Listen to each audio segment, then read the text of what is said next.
தங்கமே, தவறான வழியில் சேர்ந்த செல்வமும் தகுதியில்லாத மனிதனின் சகவாசமும் ஒரு நாள் நம்மை தலைகுனிய வைக்கும். சேர்வாரை பற்றி மிக கவனமாக தேர்ந்தெடுக்க வேண்டும். நாய் போல் நடத்துகிறார்கள் என்று வேலையை விட்டு விடாதீர்கள். வேலை மட்டும் இல்லை என்றால் நாயை விட கேவலமாக நடத்துவார்கள். பணத்தால் கிடைக்கும் பெயர் பணம் இருக்கும் வரைதான் இருக்கும். ஆனால் குணத்தால் கிடைக்கும் நல்ல பெயர் இருந்தாலும் இறுதி வரை நிலைத்து நிற்கும். முதலில் நீ போராட வேண்டியது உன்னுடன் தான்.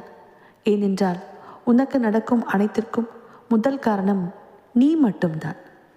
நமது வாழ்வில் நடக்கும் அனைத்திற்கும் நிச்சயம் ஒரு காரணம் உண்டு.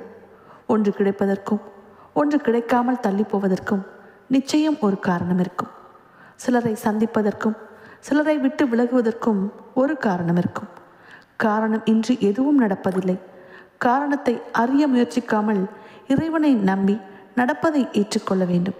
எல்லாம் நன்மைக்கு. நம்பு, நல்லதே நடக்கும்.